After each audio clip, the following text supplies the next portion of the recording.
nothing like a little man spread to start. Welcome to the first ever monthly movie marathons OnlyFans shoot, where Pete and I are showcasing. Showing brain. Showing brain. Well, they do say, did you know this? Actually, this is actual real science. Considering we're doing a sci-fi film today, maybe we'll open with an actual scientific fact. Okay. When you're an embryo, part of the penis Wow, I was not expecting it to is go there. made from the brain.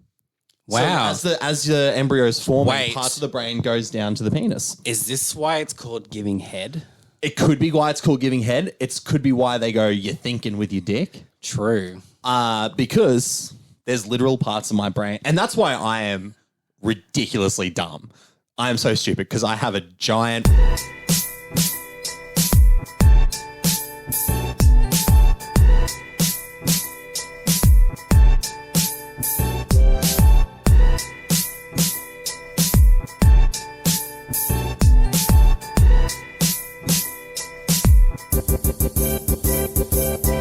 Welcome to the monthly movie marathon. I've got what they call a face hugger in my pants. That was terrible, and I apologize to Rhiannon. She won't listen to the show, but I apologize to her. And it's probably a good thing that this is potentially cropped out the way, because like that image oddly did something for me. Here we go. Like, I want you to hug my face with your Pete's like, in space, no one can hear you scream, but in the monthly movie marathon studio, all we do is scream. And if you got kids in the car, they're about to ask you some weird questions. Get some sick questions. But welcome back to the monthly movie marathon. Yes. It's been a little while since we recorded. It does feel like it's been a while. Because we had a little gap. We did have a little gap after our Twisters episode. Yeah, we did. Thank you all for watching that. And what a cultural phenomenon that has become. I mean, the world is wet. The for world Glenn is. Powell, I mean, yeah, it's. I mean, understandably so. Oh, I get it. I get it. Oh, I get like, it. Like in our screening. Yes. When there's that lovely shot of him walking out in the white shirt in the rain, there was this sort of peppering of everyone kind of going, ooh. I was sitting next to you for the screening. You were. And Rhiannon on my other side. We both said the same thing. Yeah, that's right. That was gold. We just, I think everyone in that row, which is probably why, because I think she said it to you first. She did, literally. Which is why when I said it to you, you were kind of just like, you gave me nothing, and I was like, fine, fuck you. I was like, Pete, I've heard this. I've literally just heard this. But yeah, I was definitely between two people who were very much appreciating the Glenergy. I definitely had the Glenergy. I like that. I definitely had a couple of times where my hand was squeezed a little tighter than normal anytime Glenn Powell came on screen. And that was just from me. And that was just Pete. That was Pete. Rhiannon was anyway. So I was about to say her answer hockey, but wait, what? The popcorn bucket, small popcorn bucket, as requested. But yeah, Twisters is a phenomenon. It's a banger movie too. We loved it. So good. Because we hadn't seen it by the time we recorded. Because you, I had you? No, I think you were going to see it. Had I?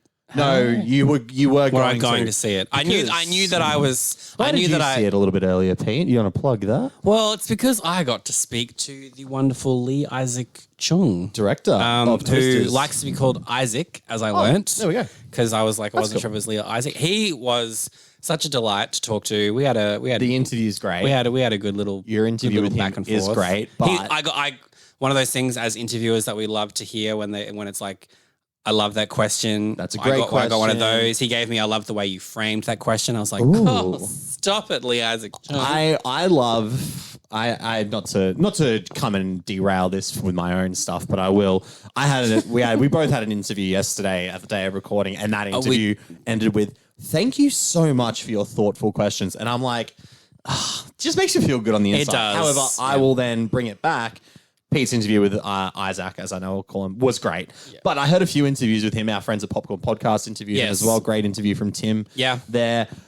Great interview, but Isaac's great. And I listened to extended podcast interviews with Isaac. He's awesome. He is very, very intelligent, very smart.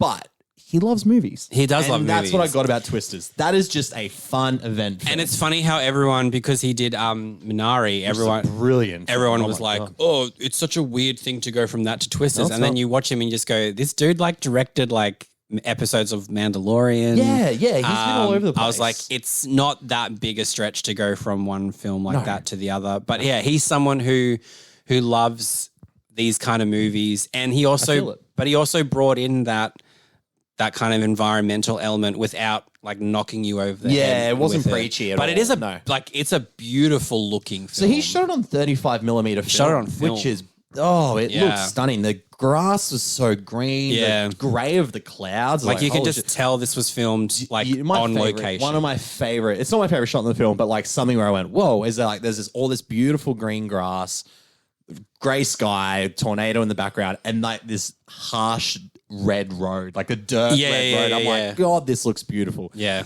Fun movie. Really fun movie. Yeah. Also like Deadpool and Wolverine. Really fun movie. But like, don't say that you didn't like it, or don't say that you did like it, because fact, you'll get attacked either way. Don't have an opinion on either film on just X, go by the way. just go to the movies and like don't say anything. Just be quiet about your opinion because it's wrong, according to many people who quote retweeted my thing it's about kind having of fun at the movies. It's kind of ridiculous. But It's kind of silly, but guess what? We're over here. We're having fun. we're having fun, and We're in our corner having fun. and one movie that we are looking forward to having fun with. Oh, big time. I cannot wait. Alien Romulus. I cannot wait for this movie. Now, there's a multitude of reasons, and I think we're going to share a lot of the reasons. I think so. Number one, Fede Alvarez. Yes. This guy directed the Evil Dead reboot in 2013. This guy directed Don't Breathe. He also directed Don't Breathe 2. We won't hold that against him. Did he direct that? I think he directed it because he wrote it, co-wrote it as well with Rodrigo Sarias or something. Or maybe he didn't. Part of me just thought he. If was that's involved incorrect, with it. then that's my fault. But And if it we're is also, correct, but I know, like, and the other movie that we're forgetting he directed, and I feel like a lot of people want to forget it, but also at the same time, I thought it was perfectly serviceable for what it was. Which was? the girl in the spider's web. Oh, yes. Yeah, it was fine. Which I mean, when you compare it to Girl in the Dragon Tattoo, obviously, And when you compare it to like the original trilogy of films as well. But yeah, I for think sure. it was completely was fine. completely It had fine. some And cool Claire moments. Foy did a great job. But think the big I do one- feel like Alvarez, he's in the horror genre is when he sort of very much thrives. Where he's thriving. And what else he thrives with is excessive use of blood and gore. And we just recently got the classification in Australia for Alien Romulus. Yeah. MA for strong horror themes and blood and gore, baby. So this is going to be an absolute fuck fest of blood. And I cannot wait. And I heard like the actors say that there were scenes that they were just like, this actually made us like physically ill because of how disgusting it is. So exciting. And the other great thing about love it. Romulus, because we're actually really not going to be able to talk about Romulus. No, we haven't seen it yet. So we are is- recording. We'll say we're recording this quite early. before the film's Pete's released. going to TIFF. I'm going to Japan. We got shit going on, so we're going to bank a few episodes early. So, this is quite so if we before talk about a Romulus movie coming that out. we should have seen already, or it's come out, and Yeah. we say that we haven't, it's because we're doing things very early. But one of the things that I love that I so heard excited. about Romulus is that he filmed it in chronological order.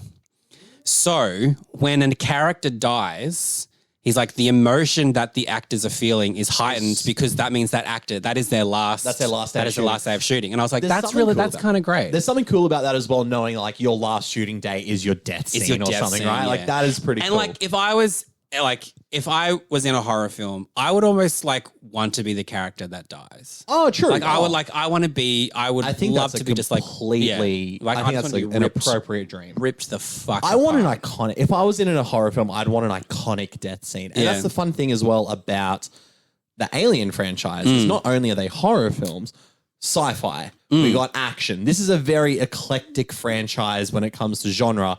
Romulus definitely seems to be leaning into, because the movie is set between Alien, the first one, and Aliens, the sequel. Yeah. It's set between there. It's a standalone story. Fede Alvarez has said there's no real connections to either film aside from the Xenomorph. Which I think is smart is kinda because cool. he knows that like It's a story within the Alien because the universe. first two Alien films are so highly regarded, Iconic. He would also know As that we will like discuss. that You can't fuck with that too and much. anything that you even try and like, you know, if they were like, we'll try and like CGI a characters, True. you know, like you just you just leave it. You can't leave it fuck as with it that. is. So, and I respect it. I respect it. But that also opens up the possibility of what other stories can we tell within the Alien universe? Yeah. And the trailer, I've seen half of the trailer. We did get shown a trailer before Deadpool Wolverine. I covered my eyes, not because I'm a little scaredy cat, but because I didn't want anything spoiled, because I'm very excited for this film, which I shockingly did research before this episode. Yeah. Wow. A round of applause. I'll pause for a clap break. This was originally supposed to go straight to Hulu. Yeah. What the fuck? We are seeing. Can we just say, I understand that during COVID, Yes. that sending your films to streaming made sense. 100%. We are now out of that, and as much as streaming services Thank you, box office. still tend to be the way people want to watch movies. Yes. We are seeing that a lot of these films that were originally designed for streaming services that get released into cinemas are doing really well and are very well Incredibly received. well. Like right off the top of my head, I'm like, Mean Girls Yeah. was meant to go straight to Paramount Plus. That movie ended up being really fucking good. Yeah, I really enjoyed it. And was critically well received all around and made bank at the box office. Yep. Fly Me to the Moon. Meant to go straight to Apple TV The Plus. legs on that film has been astronomical, no pun intended, with a space film. But like, I understand that the opening weekend for that was probably not what they wanted. no, but it's had legs. But it's had legs. And it's just like, how do you put a Channing Tatum, Scarlett Johansson movie straight to Apple to TV Apple. Plus? Like, I get that they're now going to get the exclusive on it, and that's fine. Yes. But still. But that is also a movie that that's a movie that's catering to an audience that necessarily don't always feel like they've got something that they can go to the wanna movies and watch. see. Exactly. And it's such a beautiful, like, old fashioned comedy. It's a really good time. So I really like that. As much as these films will go to streaming, I like that they're going, maybe there's a chance for it, because shot. any extra money you make in the box office is extra money that you're going to make. Yeah, that's it.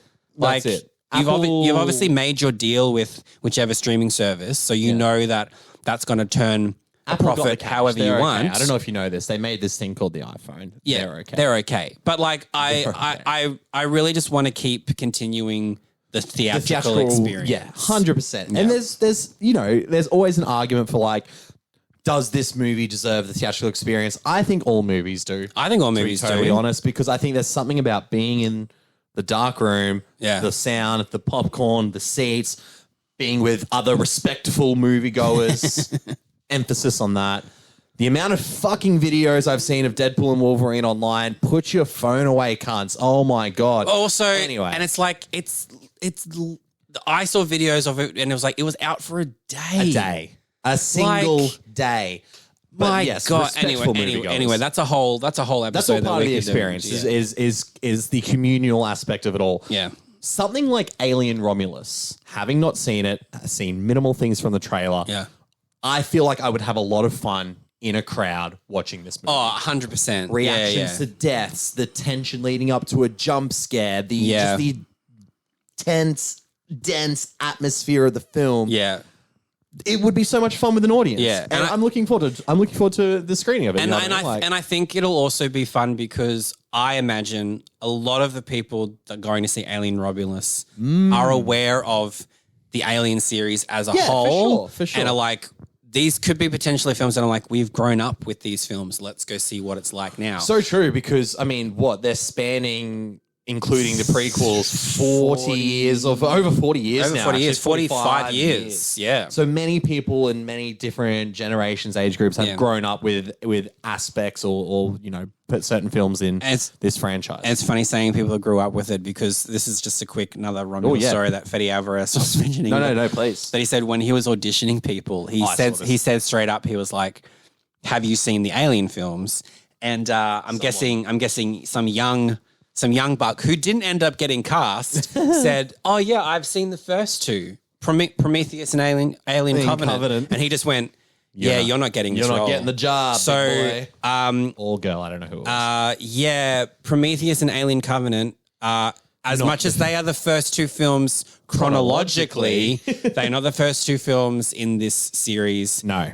So please get your just get your film history correct. Yes. And you might end up starring in Alien Romulus. Yeah. In an alternate universe, perhaps. And that is actually a really great segue. I was going to say, speaking of universes. Into this, because on this episode of Monthly Movie Marathon, all things Alien Romulus, we did not do Prometheus and Alien Covenant because they're set before the first Alien film with Romulus being set between Alien and Aliens. Yeah. We thought we'd look at the original quadrilogy, the four films that the Alien franchise are most foundationally known for. I would just quickly say, yes, I really, really like Prometheus. I like Prometheus. Do you know what else? I like Covenant. I need to rewatch Covenant. I've seen Covenant 4 times. I saw it twice in the cinemas. Yeah, I need to really rewatch it because I was a bit lukewarm when I first saw it. No, I really liked it. Yeah. Not just because there's a really great scene of Michael Fassbender as David the android going, fingering you himself. hold this and I'll do the fingering. Yeah. Did I giggle like a little schoolgirl? Yeah, of course you Yes, did. I did. Yeah. I was 22 at the time. I was not a schoolgirl. I was a fucking adult man, but I still giggled. I was like, wow, 2017. So that's been 7 years. 7 years since the last Alien film, so, which is kind of crazy. So, but yeah, not talking Alien Prometheus. What we are talking today is Ridley Scott's Alien, the movie that kicked it off. James Cameron's Aliens.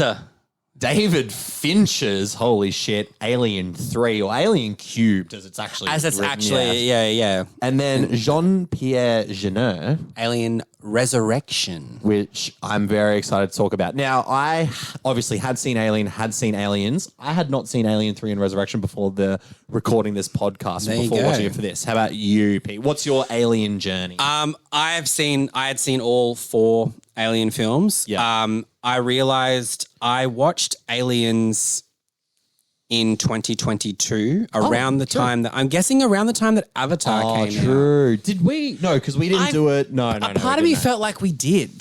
But maybe I just fucked up my beanbag. You keep talking. Maybe I just watched it for the fuck of it. You might have just watched it for the fuck of it. This is gonna be great for our video watchers out there. I'm back. But yeah, but I had seen all 4. So I'd seen Aliens most recently. Yeah. It's probably we did True Lies, Titanic, and Avatar for James Cameron. Why the fuck did I watch Aliens? You might have just watched it. Maybe I just watched it. It's a good movie. But it had probably been a good 30-ish years since I'd seen the others because I saw them when I was far too young. Oh god, I think we all saw at least Alien far too young. And a small part of me was like, maybe I haven't seen Alien Resurrection. I just remember certain images from it. Sure. And as I was watching it, I was like, oh no. I remember all of this. Yeah. But yeah, so I'd seen all of them. It's been a while since I'd seen most of them. So it was fun to rewatch them and especially kind of in quite a chunk of them watching them together because I watched the first 2 one night and the other 2 the morning of this recording. So I seen them. So it was kind of like a very the storyline. You could pretty much I spread them out a little bit. I watched Alien with Rhiannon about 2 weeks ago. Yeah, watched Aliens a couple of days after that.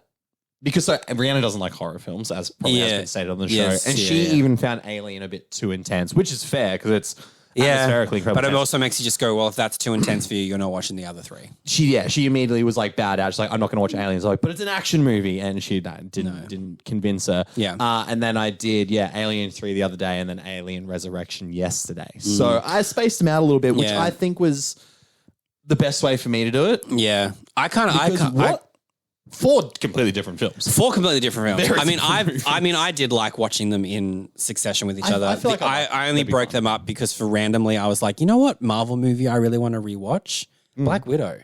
Oh, yeah. And I hadn't seen it since the cinemas and rewatched it last night and was like, this is actually really fucking good. I need to watch it again. My Steelbook Blu-ray of it up there is still wrapped in plastic. Just watching it, I was like, I can see why everyone's saying Florence Pugh. Apparently, she's the best thing about Thunderbolts. True. Well, she's also the best thing of a lot of things. She's the best thing about it. But apparently, even Sebastian Stan, when they asked him what, and he was just like, oh, Florence Pugh, 100%. And I'm like, that's great. But yeah, so I broke them up watching that. Okay. But obviously, we're not here to talk about Marvel and all of the Robert things. Downey Jr. playing as Doctor Doom. Doctor Doom. That was the whole thing.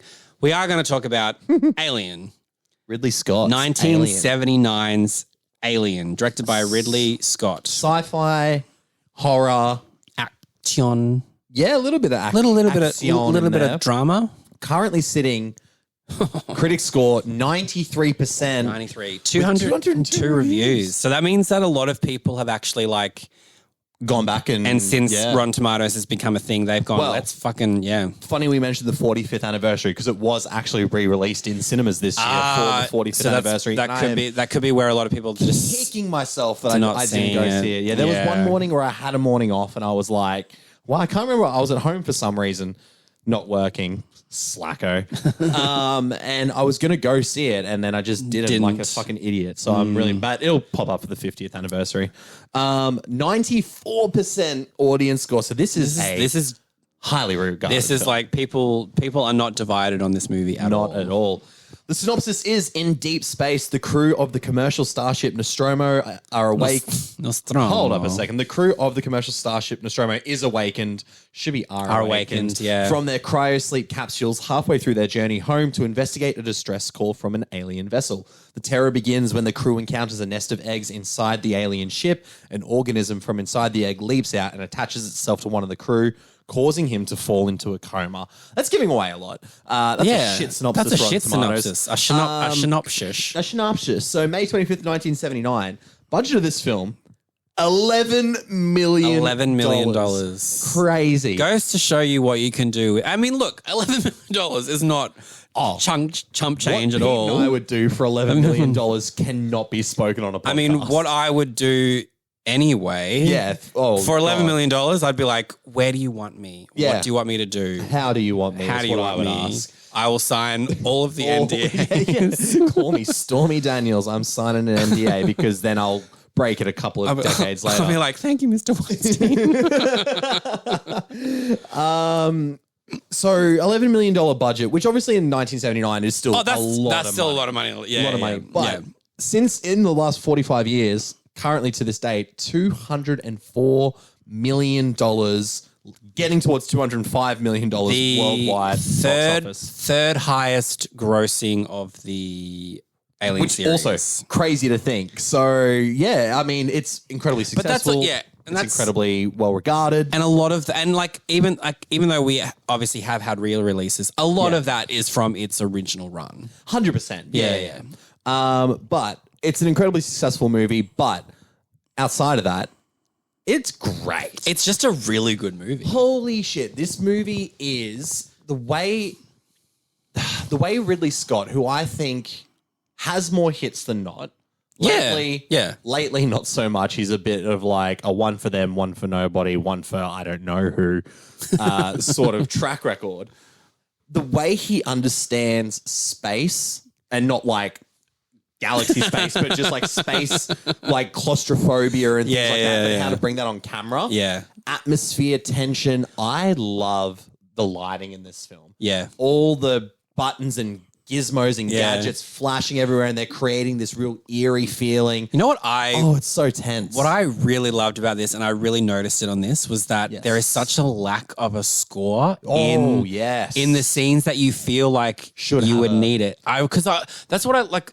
And it's one of those things that like, so we also spoke to Chris Nash for Inner Violent Nature. It's very true. And it's one of those things that watching that, you realize it's all atmospheric noise. Yep. In this movie, it's like, I like that when an alien attacks or something happens, there's no real score. There's no real score to like tell you to influence you because you just go in that situation in real life. You don't have a soundtrack. No, unless you're like crazy like me, when I'd probably make one up. I'd like, if I was getting chased by an alien on the way to my death, I'd be like, wow, this would be really great if it was scored by Michael Giacchino right now. But it's not. But it was just one of those things that I really noticed, like, wow, there's no sound for that, and it's more eerie because you're just purely going off of someone's reaction. You're going off of a jump scare. That I also happens. feel like there's times where you can kind of hear, because there's a lot of scenes. If you've seen this, you know, but it's not really spoiling anything. There's a lot of scenes where the xenomorph, the alien creature in Alien, is kind of hiding in plain sight and creeping around everywhere. And I feel like there's times where you can kind of just like hear this like hissing sound. But is it the hissing of the Nostromo? Is it the hissing? Is there like air coming in from outer space somewhere? Like it's the uncertainty is terrifying in this film. It is so scary. Like, it's scary in the sense now. Here's another thing. Scary in the sense Longlegs was scary. And everyone who came out of the woods Oh my God. fucking scary. Longlegs wasn't scary. It's creepy. Yeah. It gets under your skin. Yeah. So does Alien. Like, I think people immediately just go, scary means Jump scares. or it's immediately related to violence. Yes. No. Like, Longlegs is scary Creepy as because of what he does and who he is. Yes. Same way with Alien. It is just a scary film because of the unknown. Because You're so on edge the whole time. It's because unnerving. once the xenomorph is like introduced, Yeah. and the fact that you have the scene where it's attached to John Hurt's fucking face. Oh, when it jumps out of the egg, that jump scare is still all time. Like, that is fantastic. But it's the fact that it's attached to his face, so then you deal with that. And then when he wakes up and the xenomorph is gone, so then you're just like, I get that you're all calm now, but we know there's a fucking alien on this ship. Fucking alien on this and it's ship. going to do some terrible shit. I love as well, because as an audience, you are discovering things about the alien as the Nostromo crew are as well. Yeah. In the sense of, like, every time you see it, it's a face hugger, so it's on John Hurt's face. Yeah. And then the thing bursts out of its chest, like an embryo grows inside of John Hurt, which I feel like this is maybe well-known trivia, but that scene in particular, the crew, because John Hurt starts like seizuring and convulsing, and they hold him down on the table, and they knew that a chest like a little alien was going to come out, but Ridley Scott didn't tell them that they got the props guys to pack it with fake blood.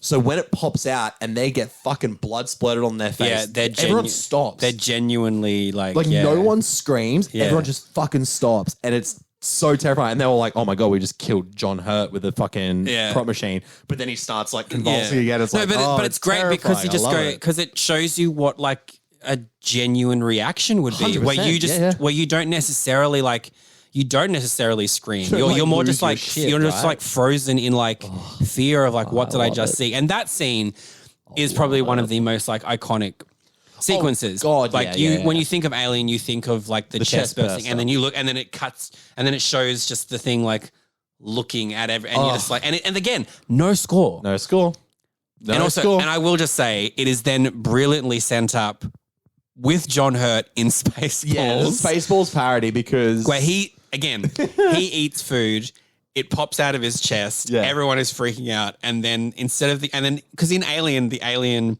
scurries away. In Spaceballs, if you haven't seen Spaceballs, please fucking do. It's so good. But it does. It scurries away, picks up a top hat and a cane, and sings "Hello, my baby," and does a whole number. It's fucking great. And it was hard for me not to like watch Alien and just go, do you know who did the exact same thing? Rhiannon. Rhiannon did the exact same. She's like, oh, that's the scene from Spaceballs. And you go, no, Spaceballs is the scene from this. How fucking dare you? How dare you? Get out of my house. But obviously, as a kid, I was allowed to watch Spaceballs more than I was allowed to watch Alien. So it's so good. And I love that John Hurt came back and did it. But you're 100% right. That scene is synonymous with Alien. How did I get fucking horizontal again? I have no idea. I'm very tired today. It's synonymous with Alien, much like Sigourney Weaver is synonymous with this franchise. Sigourney Weaver as Ripley. My God. Like, before we even break Sigourney Weaver down, can we just go over this? Sigourney Weaver, John Hurt, Ian Holm, Harry Dean Stanton, Tom Skerritt, Veronica Cartwright. This cast is ridiculous. When Ian Holm popped up, because I'd forgotten he was in the film, even though he is such an integral character to the plot. Oh, so I just forgot it was Ian Holm, right? And you know why? I associated with Bilbo. And what's funny, when I was watching, so for our Twister episode where we watched disaster movies, because Ian Holm is in The Day After Tomorrow. He is in The Day After Tomorrow, yeah. And I remember, so this is weird. So watching The Day After Tomorrow, I was like, I love Ian Holm. He's great in The Day After Tomorrow. And he's great. But when I first watched it, I was like, why did I so actively hate Ian Holm? Oh. And then I realized it's because in this, before we get to his reveal, he's such a fucking cocky asshole. Yes. And he plays it so well. He does so well. But it's why I was like, there's something about you that I don't like, and I don't know why. And then watching this, I was like, it's because of your character in this. It's because you're the kind of guy that like has all of these rules, and yet you're happy to break them when it suits you. Yes. Because obviously Sigourney Weaver's like, I'm doing what protocol is. And he's like, so it's like, really, one thing I love about this is that listen to Sigourney Weaver, because none of this shit would have happened if you literally just went, oh, we've got to put them in quarantine. Yes. She's like, don't let them on the plane and on the ship. But they don't. But they break that, and it's the whole reason. Ian Holm breaks that. Ian Holm breaks it because he is an android. He's an android. What a reveal! Like, that is a great I had reveal. forgotten he was an android. Right. So when he gets his head knocked off, a part of me was like, "What the fuck?" Oh, like they just decapitated him, and because it's the 70s, it's like kind of really weird effects. Like shit. And then I was like, oh no, his head's still attached, and then he's like, then you're like, milk is pouring. And then I was like, oh, and then his like shoulders are still attached, and I was like, yeah, this is weird. And then I'm like, oh, and because I can imagine, and because Alien, even though it's 93%. Alien originally was very, very divisive with critics. Really? A lot of people were not kind of vibing with it. And I can kind of see why with Ian Holm, because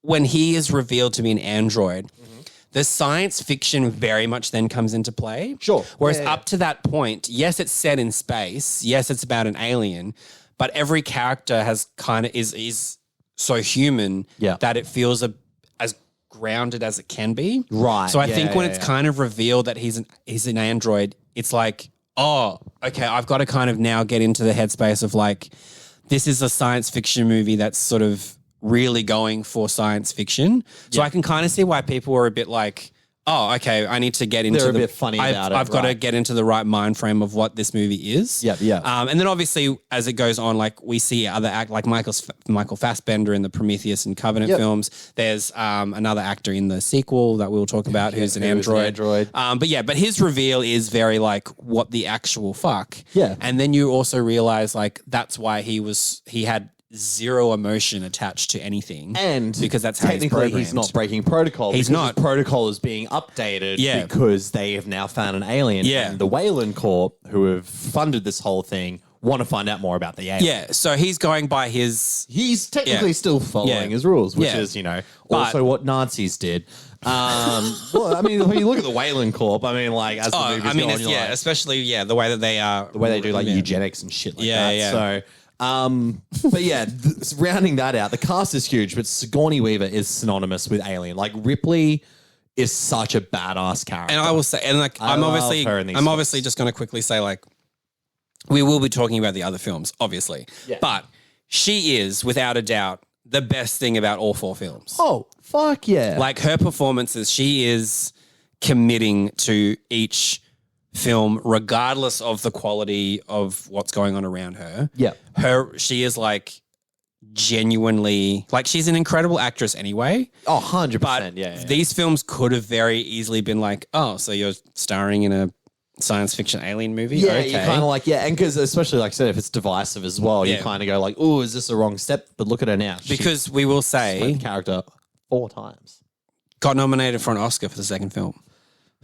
At a time, I mean, the horror genre is still wildly a genre that is disregarded by the Academy. So for her to sort of get an Oscar nomination for Best Actress is wild, in a science fiction horror movie is wild. But you watch Aliens and you go, no, that's an Oscar nominated performance. Oh, 100%. She's fucking incredible. Because I think especially, and we'll talk about with Aliens and the other sequels as well, is that the consistent dealing with trauma that Ripley has to go through is a big part of her character arc as well. I kind of like, in a more modern comparison, you think about it like Jamie Lee Curtis's Laurie Strode in Halloween. Yeah. She's consistently dealing with these crazy events years later, much like Ripley, who was just a completely like, normal person before having to fight off a fucking alien. It is quite, how that has affected her. Yeah, it is quite, it's quite cool to sort of see the progression of her character and how all of the nuances that she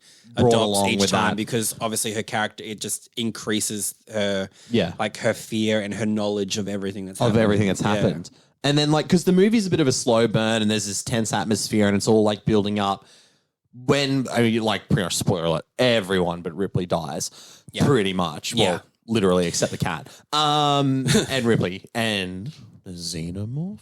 But like it all this slow burn tension leads to this really tense climax in the escape pod. Oh, which is just some of the most riveting cinema I think I've ever seen. Like I love the last 10 minutes of this film. Watching Sigourney, watching Ripley have to sneak around this escape pod, slowly get into the spacesuit, the fucking xenomorph hiding in the black cables man. That startled the shit out of me. Oh, it's so good. It's because like she's in the scare. escape pod and kind of the way that it's all being played off is that the alien was on the ship, she's in the escape pod, she's safe by herself. Then she's just there and then it is it the cat starts meowing. What I'm trying to I can't remember. Does the hand comes out? The hand comes out and then you see the face of the xenomorph. That's right. The hand comes out, she freaks out and then backs back. And then it does the wide shot of like all of like the cables. And you can see the xenomorph it has like it has wrapped itself in the So cables. gross. And then it and then it unspools itself. Yeah. And again, no fucking music. And then she's just very, very silently and quietly putting herself in the suit as she watches it continue to sort of start to come out to attack her. It's just so tense. The sight again, great no scene. Score. Yeah, just the lack of sound, just her having to be so deathly quiet. Also, I mean, and that I feel like that scene's very synonymous with like when people think about Alien, they also think about the outfit Sigourney's wearing, which has made waves recently in the news, in cinema news. I don't know if you know this. Was this what was taken out and then put back in? This is what's taken out and then put back in. Sigourney is a woman's woman. That sounds weird. And I'm here for it. They had to, Ridley Scott has spoken about how he had to, in quotes, painstakingly edit out Sigourney Weaver's pubic bush from the top of the tighty-whities because she's in, like, it's space underwear, basically. She's in skimpy white underpants and like tank top singlet t-shirt, and she's jumping into the spacesuit and that. Had to edit out her bush. Yeah. It was the 70s. I'm all for it. You do use Sigourney. But now that they had to do that on film, by the way. Yeah. Special effects artists on film had to edit out Sigourney Weaver's bush. They're putting it back in for the 45th anniversary re-release on Blu-ray. Someone literally has been paid to paint pubic hair on Sigourney Weaver. That is one of the all-time have to put it on the resume things, I just think, ever. Not in like a weird sexual way, but just be like, imagine being the person, you're at a party and you're sort of like, oh yeah, I do like visual effects. So I was like, oh, it's fucking cool. I was like, what have you done recently? Oh, I put pubes on Sigourney Weaver. Like, that's incredible. But yeah, it's, that's synonymous with that. And now when we get to rewatch it, we're going to see, as God intended, I guess you could say. And in fairness, some might say what helped her defeat the xenomorph by the end of the film. We don't know. But yeah, that's my little diatribe about pubic hair.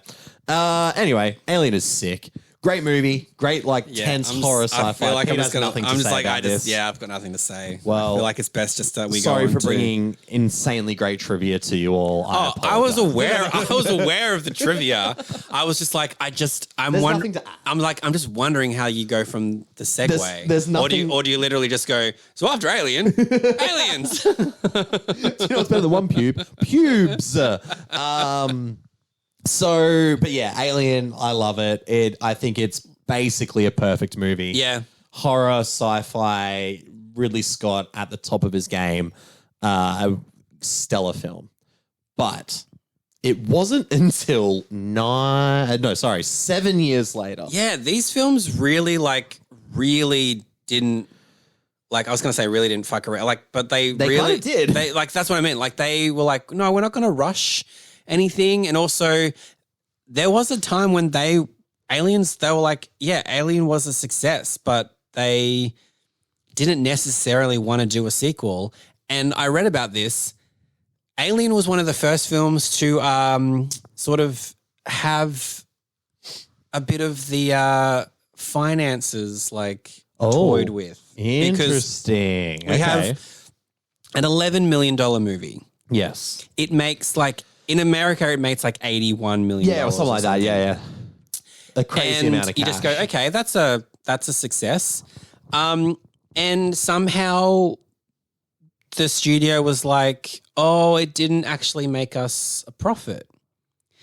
And it was kind of all going to be one of those write-off sort of things. And then it was like, I don't understand how this movie can't be a profit. And because it's made loads and loads there was of money. Things started to get a little investigation. And then all of a sudden the studio was like, oh no. We made a profit. It's okay. Because it's I think they were trying to pass it off as a tax write, but bit of a David Zaslav, as you would call it. You just go, give us more interviews, Zaslav, you son of a bitch. But thankfully, everyone got their shit together.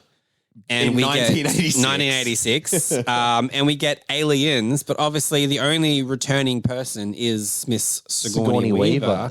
And taking over from Ridley Scott, a little man named James. A little man. Cameron. He's a little man. No, but Jimmy Cameron. Jimmy Cameron. As we like to call him, director of Piranha 2, The Awakening. No stranger to a Bonza box office hit. And no stranger to sequels. A great sequel, as we have seen with T2, Judgment Day. But I don't know if you've heard this story. And a interviewer / reviewer that I really like named Jake Hamilton in the United States has said this story a few times when he talks about it.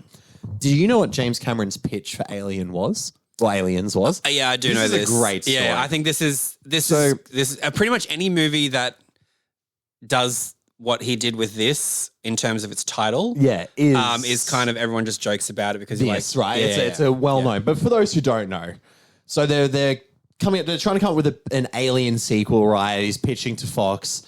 James Cameron in the boardroom with the Fox execs walks up to the whiteboard, writes Alien on the whiteboard, writes an S, aliens, and then puts a line through it like a dollar sign. Genius. The man is a fucking genius. I mean, you do that. How good is that? But you can imagine some people being like... Imagine fucking it up. But yeah, that's it. But you can imagine some people being like, what? We get it. Alien dollar? But we need a story. Cameron, Jimmy. What if I told you... We love you, mate, but What if I told you this was the story and it's just the tagline for the film? It's time for war. Oh my God. But it's such a great idea. It's what's scarier than one xenomorph? Lots of xenomorphs. Fuckloads of xenomorphs. And that's what we get in 1986's I'm kind Aliens. of... Because I know, because obviously the first film has probably one of the most iconic taglines ever, which is "In space, no one can hear you scream." Yeah, awesome tagline, fantastic. It's almost a surprise that they didn't go "In space, they still can't hear you scream," or "In space, you will now hear them scream." I don't know. Yeah. It's time for war because it fucking gets me going. Alien Romulus have played on the original tagline and simply just gone "In space, no one can hear you."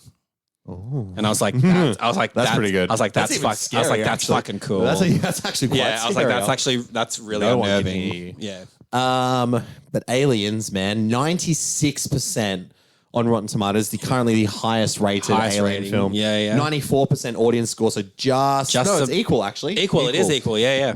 But before we read the synopsis, I think it's important to know, and if you've seen these movies, you already know this.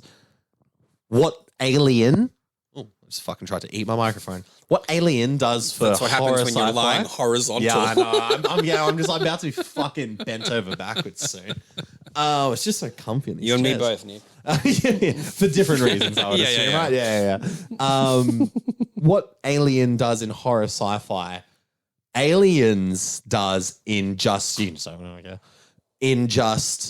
Yeah, that's going to look really weird for people that can't see. Yeah, Pete was opening a drink. It's all good. He wasn't getting ready to bend over backwards. Not yet. is just balls to the wall, blockbuster action spectacle. Yeah. With a bit of sci-fi and a couple of jump scares. Basically, yeah. Just a couple of jump scares. It's an action movie. It's an action movie in space. I fucked up with Alien. I forgot to talk about one of the best jump scares as well, where they're walking around with a little beep, beep, beep, beep, beep, beep. And they're like, where is it? And then they have the flamethrower. He turns around. The alien's just fucking there. Great jump scare. Yeah. Mainly because that also gets replicated in Aliens. But action, blockbuster, balls to the wall, war film about some colonial marines who have to fight the xenomorphs. It's great. Yeah. But the synopsis of Aliens: after floating in space for 57 years, Lieutenant Ripley Sigourney Weaver's shuttle is found by a deep space salvage team. Upon arriving at LV-426, the Marines find only one survivor, a 9-year-old girl named Newt.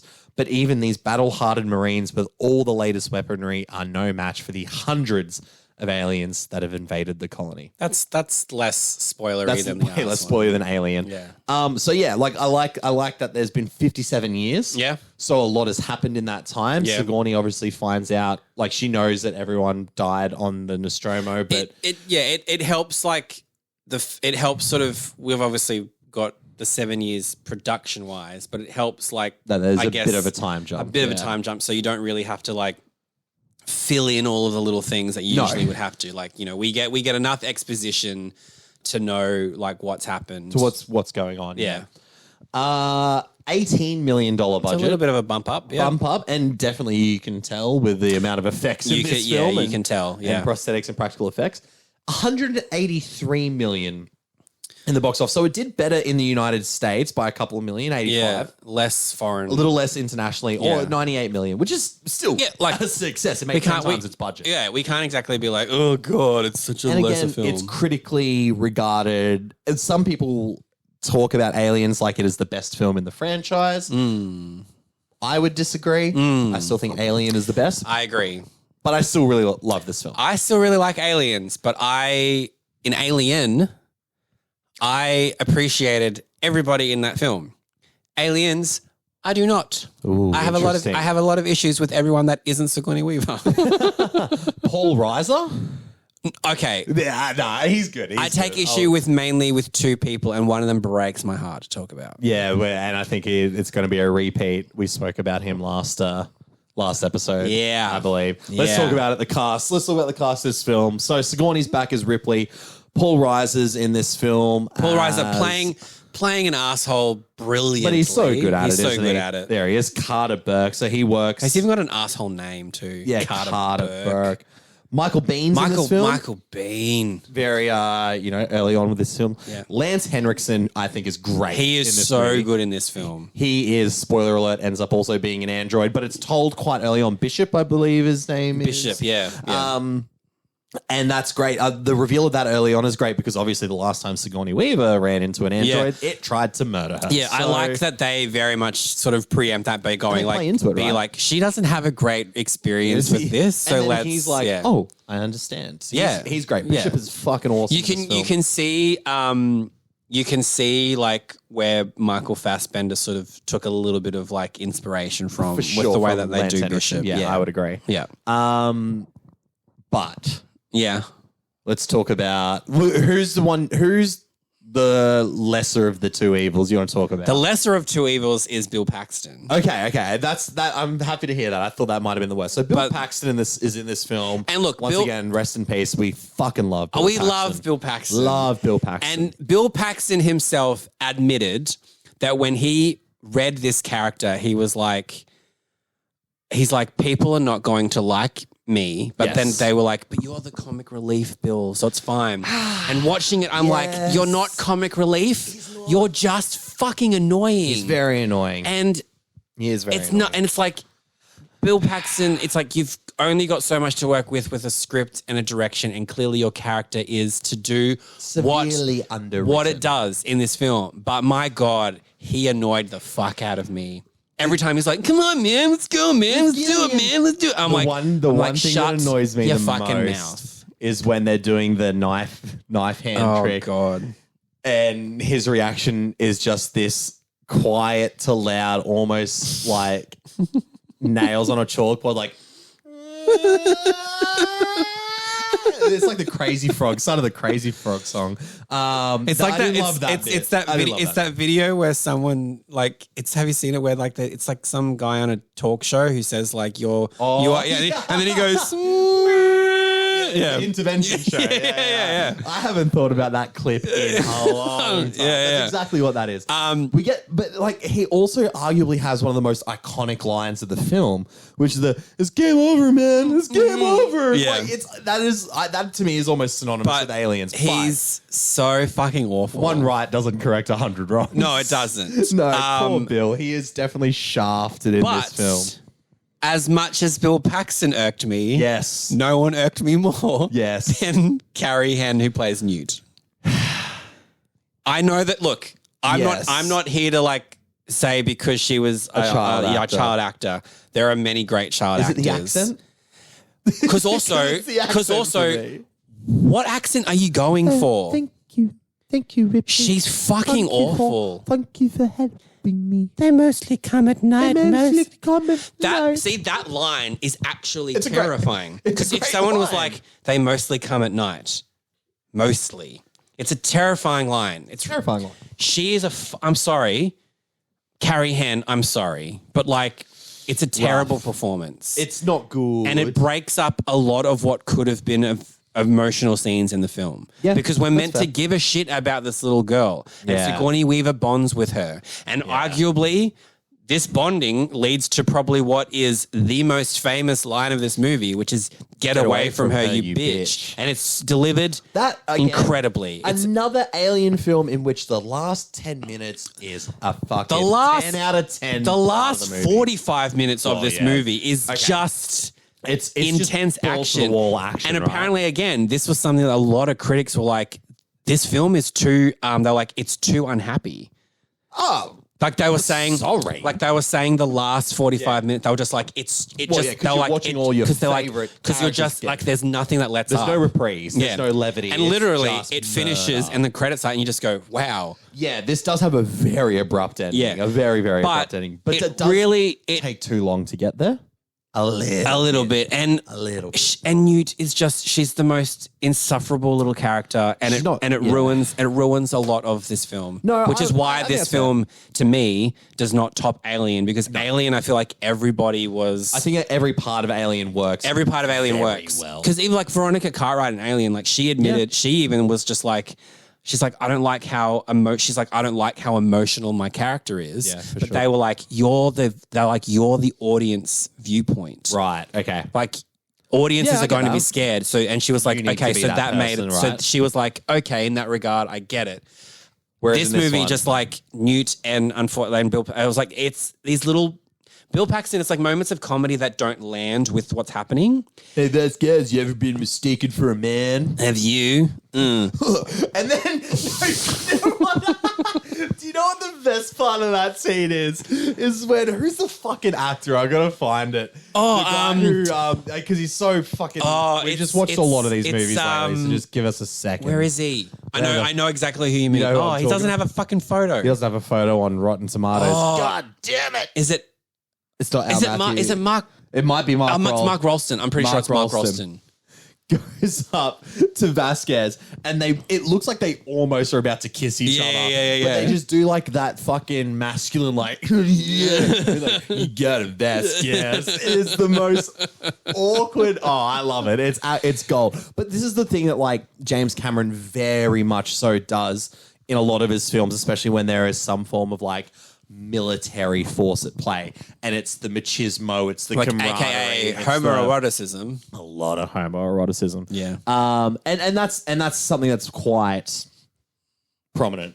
Because you think about like all the in Avatar, right? All the you know whatever the army are. I can't remember that. I'm not a big Avatar fan. Sorry. But yeah, I don't mind. I love the stuff between Paul Reiser, Sigourney Weaver. I like Sigourney.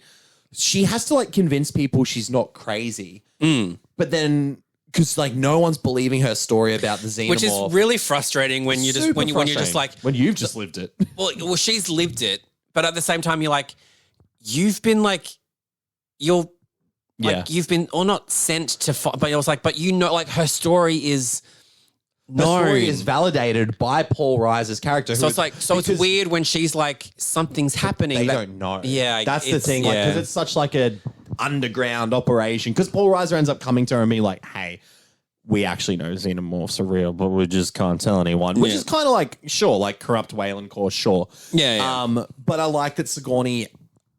I don't like it for her. I don't like it for Ripley. But the fact that she has to like battle the I'm not crazy shit is and because the more that you go, I'm not crazy, people just go, like, you're crazy. You're crazy. Like, I'm not crazy. So there's this sort of like hour-long build-up with aliens where like weird shit starts happening with the xenomorphs. They find eggs. They find baby xenomorphs and stuff. They're more face huggers, more fucking chest bursters, whatever. But like you said, it doesn't at any point in that first hour hold a smidge to the first Alien in regards to atmosphere. Where Alien's biggest strength lies is its last 45 minutes. Like basically from the moment... It is wild. The moment that like Ripley and Newt are like locked in that room together and then the alien's in there with them. She's trying to get out, and then Paul Reiser like turns the camera off because he's just like let them do their thing. Because it's also because he wants her to get like essentially impregnated with a xenomorph, so that way they can like take it home and like really study it. So fucked up. But yeah, basically from that moment on, it's just relentless action, just doesn't let up. It's like character war film. Character after character just getting knocked off, and then giant battle scenes of like unfortunately shootouts. Newt gets caught in the middle of everything, so you know, stupid. Yeah. But it's like it's a great and James Cameron. And spectacle. He knows action. Spectacle. You're never bored. It's like it's consistent, but I know a lot of people do hold this in high regard, and rewatching these two, I'm like, nah. No, the original is always will best. be my favorite. Yeah. But there is an excitement to Aliens that I understand if you're getting caught up. And I'm not saying you're wrong for getting caught up in it. It is fun. It is exciting. But it's so easy to get caught up in the last 45 minutes of this film and walk away going like, holy shit, that was incredible. To almost forget that everything. There was some stuff earlier on that's like, this isn't great.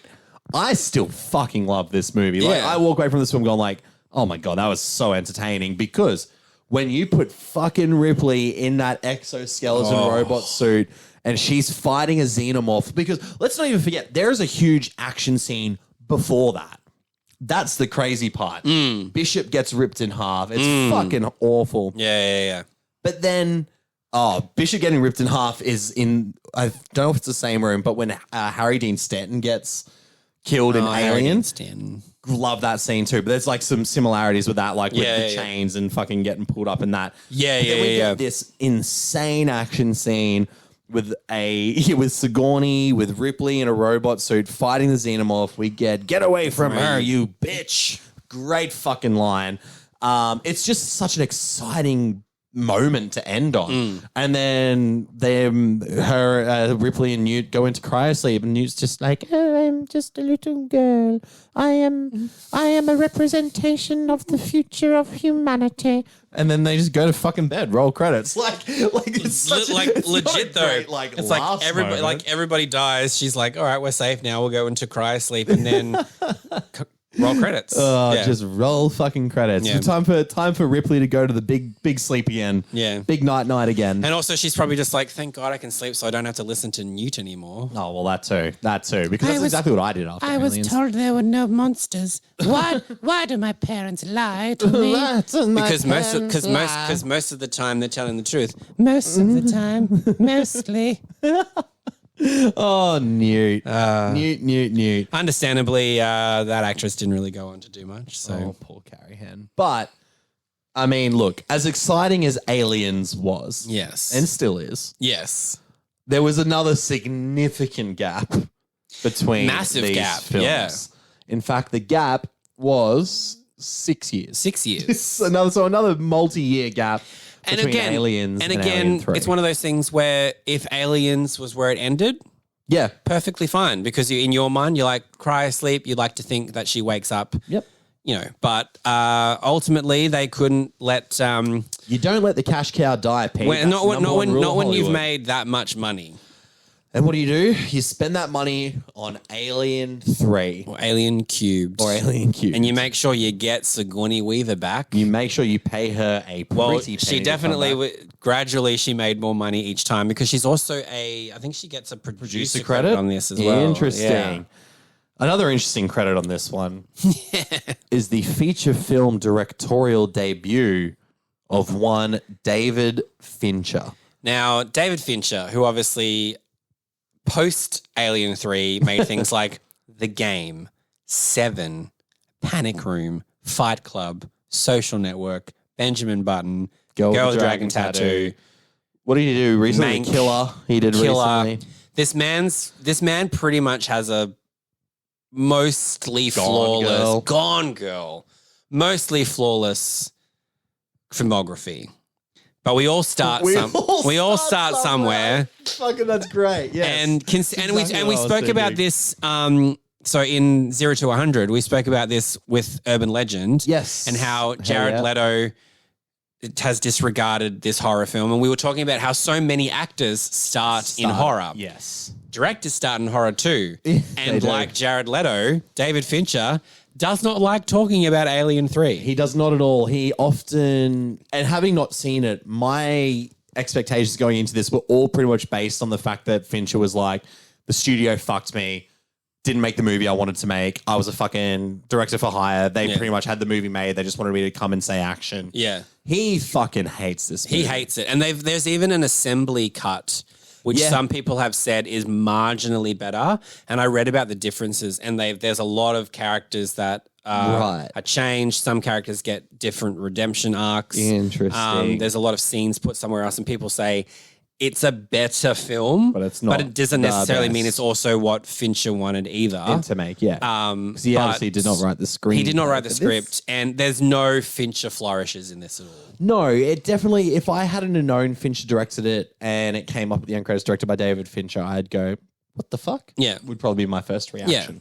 Yeah. And even when you do know David Fincher directs it, you just like, when it's reminded you at the end, you're just like, what the fuck? What the fuck is that? Like, how is this a David Fincher movie? It's not. Definitely, It's not. It's not. 49% on Rotten Tomatoes. That's valid. 46 audience score. Yeah. People do not like They do not like this film. And when you watch it, you kind of understand why. I understand why. Now, I will say this, and perhaps this is also expectations coming into play. Yeah. I did not hate this movie. Yeah. I'm the same. Like, In fact, I still gave it 3 stars on Letterboxd. It's still a positive. I don't actively hate this film. Is it my least favorite in the franchise? Yeah. It's probably. Very also look, it's very difficult to not look at what Alien and Aliens did. Oh God, yeah. That is a steep mantle to try and climb. Even if you decided to just go, all right, I'm going to look at Alien 3 as separate as possible, it's still a very, very average movie. Film. It's just an average sci-fi film. That being said, it made decent-ish money. It made 3 times its budget back, so $50 million budget, and then it made $159 million worldwide. But 104 of that was international. So which we obviously have seen that Alien does transfer well in the US. This was it just made its budget back, and we were saying how in today's day and age, it's pretty unlikely that a film that cost $50 million made $55 million. Obviously, international money is different. It's different, yeah. But there's this whole thing about if your movie doesn't make its budget back in the US, do we even bother? Yeah. And these films prove that international box office matters. Absolutely. Because it's kind of a shame that there are other films that in the years since that haven't made as much money domestically, haven't had a sequel or a follow-on because it's deemed not successful enough. When the international numbers kind of say a different story, saved right? it. Yeah. So it's kind of weird to think Alien 3 was not the franchise killer it very much could have been. It could have been. And the way that this ends, it does feel very final. There's a definitive ending, we will say that. Yeah. And I think a lot of people at the time would have been like, yeah, I'm okay with Aliens finishing this way because this film was not the way that a lot of people obviously wanted it to You wouldn't want you wouldn't want a character like this, so beloved, i.e. Ripley, to end, which, spoiler alert, she dies. Yeah. Sacrifices herself. I mean, the sacrifice of herself is at least better than, being ripped apart by a xenomorph or some even dumb though shit, right? she's kind of ripped apart by a xenomorph. Yeah, true. Yeah. Actually, good point. So, but before we get ahead of ourselves, synopsis-wise, Ellen Ripley is the only survivor when she crash lands on Fiorina. Yeah, weird. It's sci-fi. Fiorina 161, a bleak wasteland inhabited by former inmates of the planet's maximum security prison. Once again, Ripley must face skepticism and the alien as it hunts down the prisoners and guards. Without weapons or modern technology of any kind, Ripley leads the men into battle against a terrifying creature. Now, one aspect of that I do like about this film is that we've taken away the electronic pulse guns, the rifles, the explosives. These guys literally have to fight with like sticks and fire. I love that there's like where it's because she's in a maximum security prison. And I love that like she talks to like whoever the head of the prison is, and she's just like, "You have no weapons." Yep. And she's like, "I don't understand that you're a maximum security prison and you have no weapons." Yeah. And he's just like, "Yeah, we like to, whatever he says." This is the spirit. He's like a spiritual leader of the prison too. So he's kind of like peace, not war. But he fucking learns quick that he really does. You need weapons when you're at war with these xenomorphs. And but yes, so also imagine if you will, if you haven't seen the film, a woman crash landing on a prison planet. Yeah. Rapists, murderers, there's far more tension with that than there is with the alien. And that's an issue with this film. And I'm very, very surprised. Humanity is the real villain. I'm very surprised that for a film like this, that features predominant murderers and rapists, that there wasn't more of the gratuity. Which I'm like at the same time is good because I'm like I don't want to be subjected to Ellen Ripley. It's absolutely. But we do obviously get an almost rape scene, which also does feel oddly like almost like they cut a lot of shit out of that. This like I'm guessing maybe with the assembly cut because I haven't seen what the assembly cut is. No, neither have I. But a part of me feels like maybe it led more into that side of things of the prison, because there is one. So Holt McCallany, I love him. Who I will just say Iron Claw. He is a bloody beautiful young man. He's a good looking rooster. He's essentially the guy that like goes to rape Ellen. Yes, with his gang of little. And he then feels kind of remarkably removed from the rest of the film. Yeah. Apparently, in the assembly cut, as a way to like redeem his character, he sacrificed himself for a xenomorph. Oh shit! Okay. I don't know where that was going to come into play because I feel like he kind of very much disappears from the movie. Yeah. He really doesn't come back. But and he gets like an opening. He gets his name in the credits. Yeah, he does. But I really feel like we only see him in that rape scene. I don't really remember him from anything else. And I remember sort of like being like because he was a name and a face that I was familiar with. I was like, I'm at least going to remember him in something because a lot of these characters are very interchangeable. Oh god, yeah, it is like they're all very much apart so from like Charles S. Dutton, Prisoner 1, and Prisoner 2, Prisoner 3. And because Charles S. Dutton, I'm like because he's a black man and because I know who he is. Yeah, but every white guy in this, I was like, who the fuck are you? Like Pete Postlethwaite, I know who that is. Yeah, I know. But like every guy who's like evil and characters that pop up, they're evil. They're evil and they're weirdly British. And it was a British planet. It was like I don't know who any of these people are, and like also Charles Dance. That's right. Yeah, but like you have no.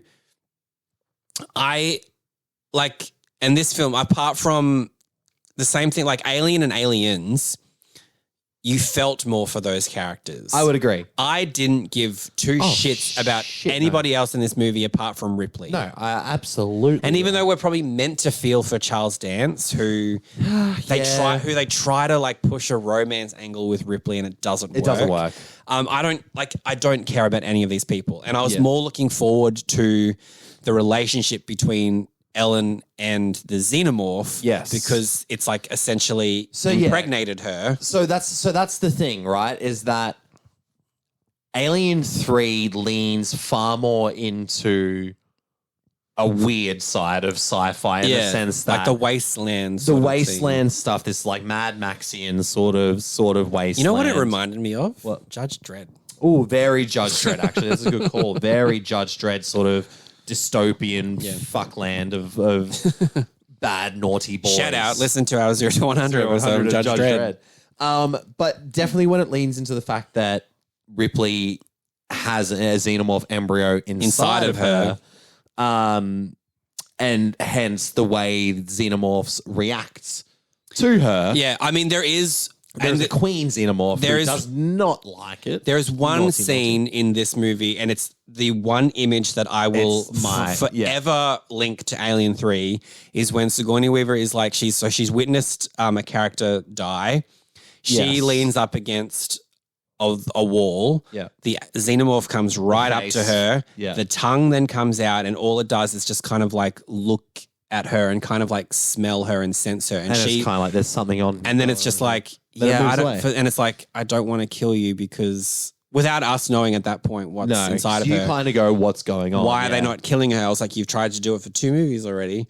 And then that's why. And this is another film, and this is one film where you can see the CGI starting to come into play. It's the 90s. And some of the CGI is questionable. It's the early 90s. Look, it's the early 90s, so we can't exactly, yeah. But when you see what other films can do with CGI in the early 90s, there are certain shots in this that I was like, oh, that's bad. Oh, bad. Especially right before before that shot is it running up to her, and I was like, oh, that's a bit gay. It's a bit video gamey. I did have a good little giggle at that. No, absolutely. It's an interesting direction for the story because, like we said at the start, all 4 of these films are quite remarkably different. Yeah. This is the tense prison drama. Yeah, of the Alien, and not necessarily a story that I feel like the Alien franchise should have gone. I like the aspect of Ripley being impregnated, and that being an interesting dynamic between her and the xenomorphs. I like that. Her reaction, by the way, to knowing she has a xenomorph embryo inside of her is very much like, she's like, well, it's not the weirdest fucking thing that's happened to me. And like, I get it. Ripley's been through a lot, but it's just like, I feel like if I knew I had an alien inside, I was pregnant with an alien embryo, I'd be a little bit more fucking frustrated. Especially when you're like, these things like to bust out. And I'm just like, are you going to pop out of my cooch at any point? Well, it pops out of her, that's for sure. But not after some because this is also the Alien film where they definitely stepped up the violence a little bit more. A little bit. We get a bit more blood, a little bit more gore, I think. The guy falling into the rotating fan. Yeah, that was cool. Bit of a blow up. We get blood spraying on screen. This is still at this point, these films are all still M-rated in Australia. Oh, is this an M-rated movie? I remember distinctly this film being an M-rated movie. Interesting. Yeah. But we also get what I think is actually, it's funny you saying like not caring about the characters, because there's definitely a lot of characters I didn't care about, but there is somewhat of like a heartbreaking scene with a few deaths because they come up with this idea that they realize the xenomorph is in the vents. And they're like, we're going to gas out the vents and then light them on fire. Yeah. And then there's a conundrum and things don't go to plan and it's sparked too early. The fire to ignite it is sparked too early and many men die because of it. And I kind of love the way that scene plays out. Like, it's not heartbreaking. It's like, oh, I'm so sad they died, but it's a shock. Yeah. Absolutely a shock. Yeah. And I think it's actually a pretty good scene because that's the issue with this film. Good ideas. Good scenes that don't necessarily work well together. It's bad execution. Yeah. Whether it's from a Finch level, studio level, whatever, it doesn't matter. The execution was poor. Yeah, and I think if you're going to blame Fincher, I think it's purely because he probably just didn't give a shit. Like he was just like, he's like, I can't. He was in like music videos and shit. And he's like, I can't put any of myself into this because he knew that like 20th Century Fox. That xenomorph put itself into Ripley, that's for sure. Because he knew that 20th Century Fox would just like make us money. Make a fucking hit. And Finch is like, I specifically don't do that. Yeah. or when I do, it's unintentional. He's like, I never intended for this movie to make any money at all. He's like, you guys made But all you psychopaths love Gone Girl. Yeah, he's like, how did we make over $100 million with that movie? I made a movie so boring about the guy who invented fucking Facebook and you gave me an Oscar. Like, well, it was a great movie, Fincher. What can I say? Yeah. But yeah, this is definitely, I would say, I'm not going to say the strangest alien film because I'm going to hold that. I'm going to reserve that for one more alien film we're going to talk about, but not in a bad way. But it's definitely the one where I felt the most disconnected. And after watching, I'm like, I wouldn't revisit this one again. I probably would. I think I liked enough of it, but I just don't think overall it's that exciting, to be honest. Even Sigourney's a little bit like, Well, because Sigourney she's a bit... I have read that Sigourney Weaver, like each Aliens film, she very much was like, I need to come back for a reason. Sure. So I think with this one, I think the xenomorph being sort of attached to her made her character like she was a bit like, okay, she's like, at least I'm not just playing the. It's the most you've got to understand like all. It's the most over interesting again. aspect of the film, like you said. Like what would Ellen do if she was like physically connected to this xenomorph that she's been fucking trying to fight off for over 60 years now, you know what I mean? Yeah. Like, so yeah, no, it's quite interesting. But yeah, the CGI, especially early, you know, like when the ship crashes as well, like it's just fucking. And there was also, I know that, I don't know if James Cameron said so or not, but a lot of the people from the second one took massive issue with the fact that they just killed. They were killed like off screen. Obviously the girl that played Newt couldn't come back because she had grown up in the 6 or 7 years. So they hired someone who looked enough like her to like be the body of her, and I'm like, I'm not mad. Yeah, actually, because that's true. Because they're dead off screen, and then they do the crash because the ship crash lands. They do an autopsy on Newt. Yeah, which is a pretty fucking graphic scene. Watching a child get and they basically just sort of say like who else died and who else has lived. I'm shocked it got a fucking M rating when you're literally watching like the dissection of a child. Yeah. Interesting. You're a madman. But one film that didn't get an M rating and finally got an MA. Yes. And I remember as a preteen being quite fascinated with Alien Resurrection. Which I remember distinctly being MA for high level violence. That's what popped up. I watched this on Disney Plus, and that's what popped up. 1997, so a 5-year gap. And as I would have been 12 or 13. I was 2. Yeah, you were. I couldn't see this in the cinemas, obviously. So this was one that I had to wait to rent on VHS. Oh, VHS. Yeah. What's that? Well, prehistoric. No, I grew up with VHS. Kids will never fucking know. Directed by Jean-Pierre Jeunet. Now, Jean-Pierre Jeunet, French director. I don't know if you could tell by the name. But he was famous for a film called Delicatessen. Which I only saw earlier this year because we covered it on that 1-inch barrier, right? Yeah. Weird film. Yeah. A very eccentric film. Yeah. So it made a lot of sense when I knew he was directing and I came to Alien Resurrection because as per my letterbox, and I will stand by this movie fucks. I had a lot of fun with Alien Resurrection. Now, and there's a returning character. So one of the main characters, played by Dominique Pignon, that is French for Dominique Pinon. He is come back. I need to find who he plays, but he's the guy in the wheelchair. He's the guy in the wheelchair. He's in He's one of the main characters of Delicatessen. So Jean-Pierre bringing his boys back. But I say this movie fucks hard. I really enjoyed it. Did you enjoy it? I enjoyed it. Okay. And it's better than Alien 3. Do you know who disagrees with you? Everybody else? Everybody else. Everyone else. I think it's because it is like, obviously Alien 3 is very different from Aliens. Yep. And obviously Alien Resurrection is wildly different from anything. But I think because again, it takes big swings, and I think because it really leaned into kind of like, let's just be a bit crazy. Let's just be a bit violent. Let's kind of be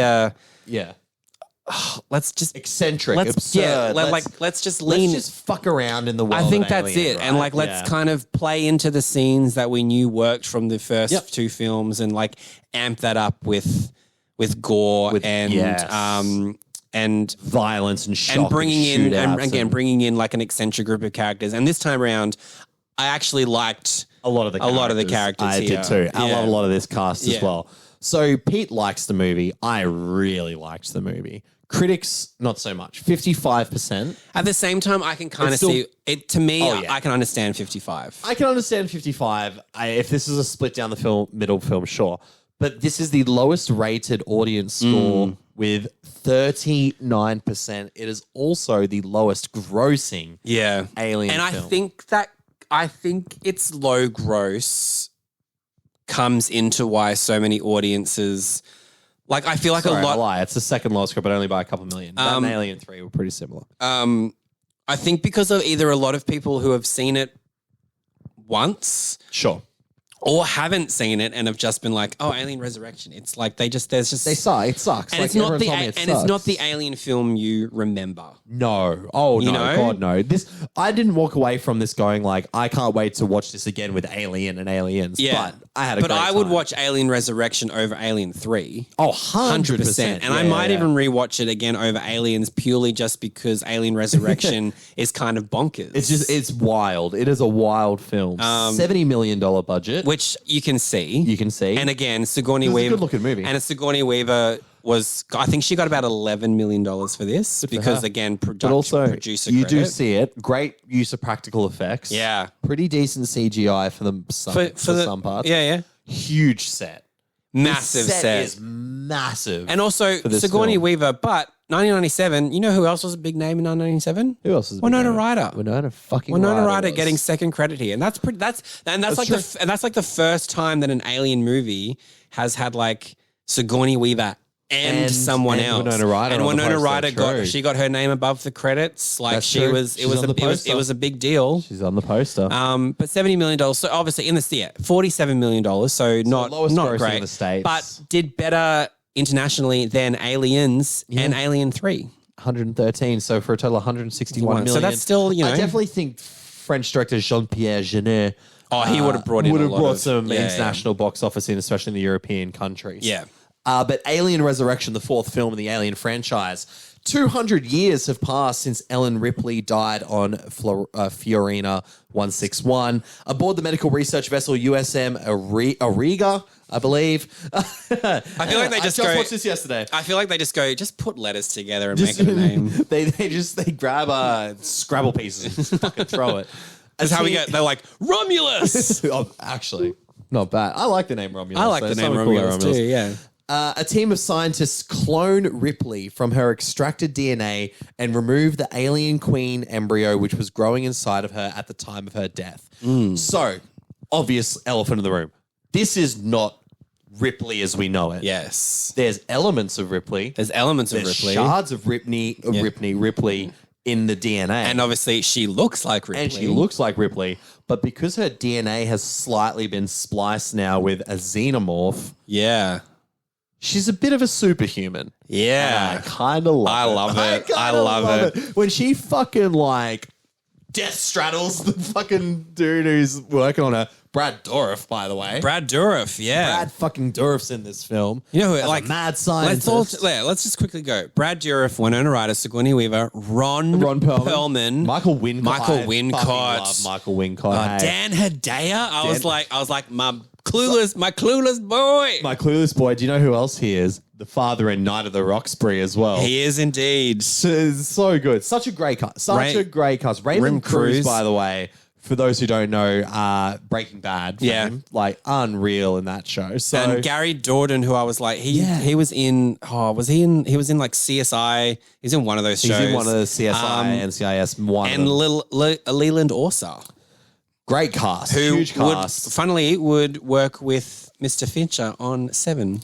Oh God, yeah, Fuck yeah, absolutely. And Leland Orser's scene in Seven is terrifying. Ooh. Yeah, chills. Yeah. But like you said, there's really no bad egg in the film. There's no bad egg. Everyone is having a blast. That's it. I think this is one where Alien 3, I feel like they were all thinking they were in something a bit more serious than it was. Alien Resurrection, they're like, yeah, this is kind of like a B grade horror movie in Pretty space. much, yeah, like so a B grade horror sci-fi. let's just all perform accordingly. And they all do. My God, they do. Sigourney included. You know what I mean? Like she definitely seems like she's having a lot of fun as this like superhuman clone. And also flicks a basketball shot. her. And she gets it. She gets it. Behind her, swish. I would like to. I feel like I've read up on that and how many takes it took, but I do know. I believe that like when she gets it, the reactions from people is genuine. Yeah, everyone's like, everyone's like, wow.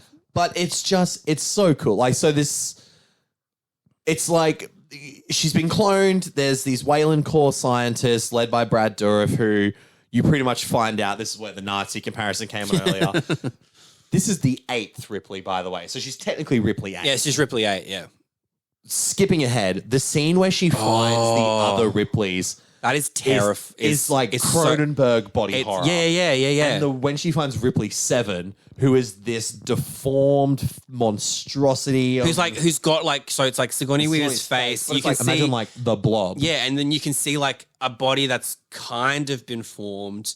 But then obviously it's just it's just like it's been melted. Yeah, it's gross, and it's where the kind of iconic thing of like kill me. Oh, the kill me bit, because that kind of gets parodied in a lot of things, right? Yeah, but in this it's like, and the way that she looks at this, and it's just like she's so like heartbroken. Yes, because she's like, even though she's like, you know, disassociated. She's like, I'm looking at something that looks like me, but also you can see that as much as Ripley is mixed with a xenomorph, there is still humanity, there, behind her, and that's why she's like, oh my God. And then she does, and she kills that as well as destroying everything else, because she's like, I can't believe that this is what's happening to me, and it's kind of but great.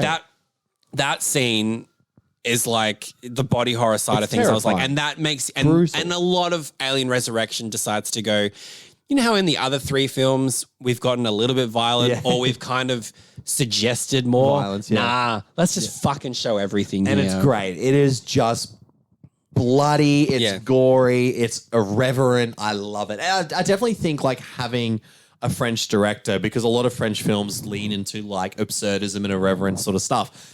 The camera moves are so dynamic. Like he does a lot of these like wide running shots of like zooming up to people's faces, or the way he moves the camera around. Well, that's why action. you get like French horror films always seem to be that much more extreme. Yeah, like they just have this like, there's just this European sensibility of like, I don't give a fuck. Why the fuck would I not do that? Is a horror? I will make it a horror.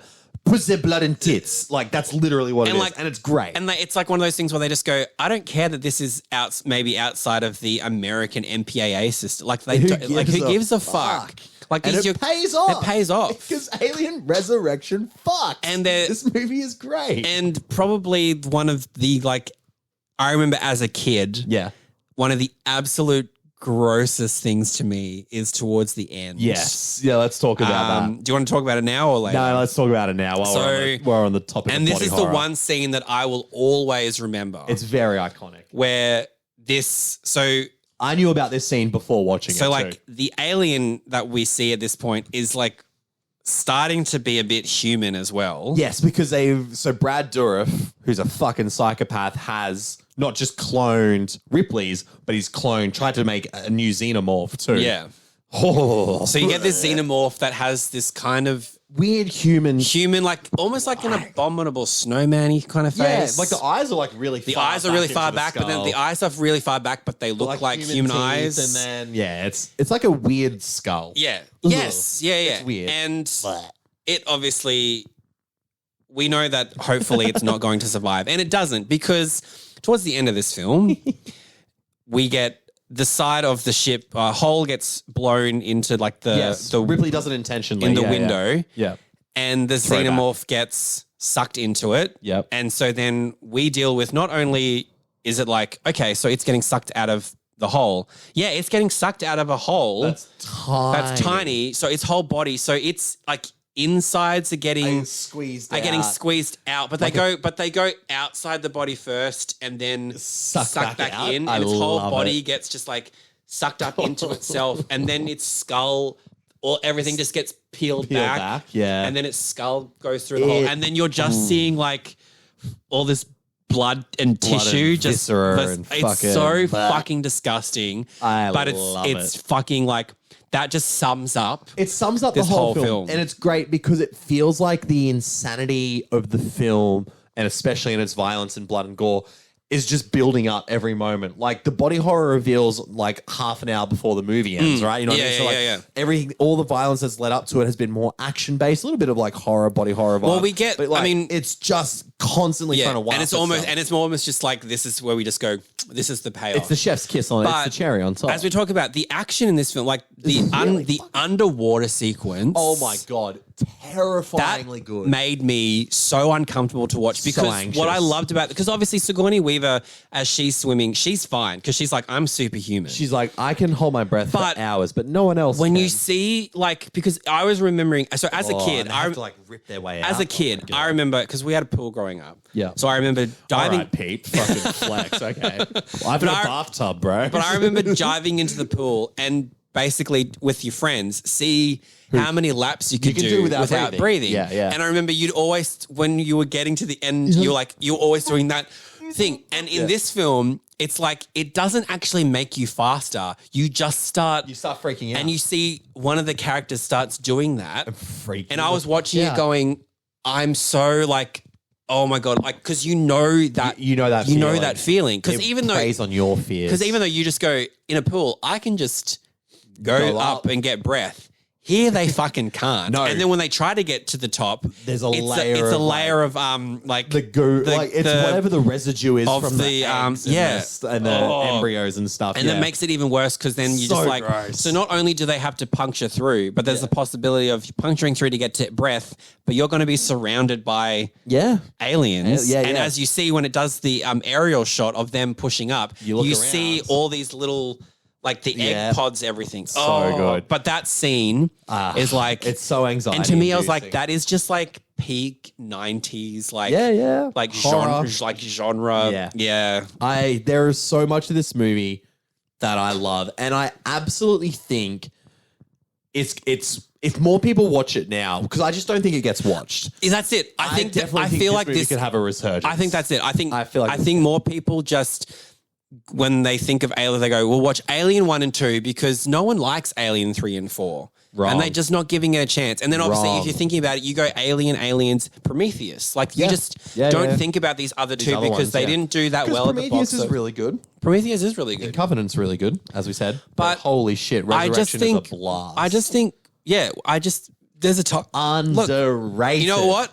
Alien Resurrection? Nah, Alien Resurgence, motherfucker. Resurge this fucking movie because it is great. But again, I guess we're biased because we're horror fans too. Like we like irreverent horror. And look, I can understand if it's not your jam. That's it. And I can understand people that have seen 1 and 2. Watching people get turned into this jam. would not be like I can understand people not liking this because 1 and 2 feel so classy in comparison. Oh god, yeah. There's a bit of prestige behind them. Sure. If you're into body horror, if you're into weird, like to me.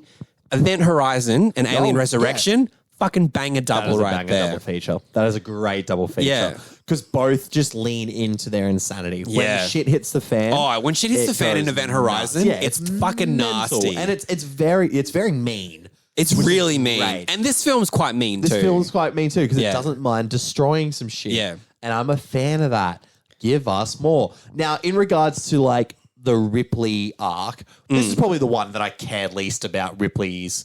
Well, I think it's also because until she finds more of her. That's stuff, it. like, because she's not. Okay. Because she's not the Ripley that we know and love. Because that Ripley's dead. She died in Alien 3.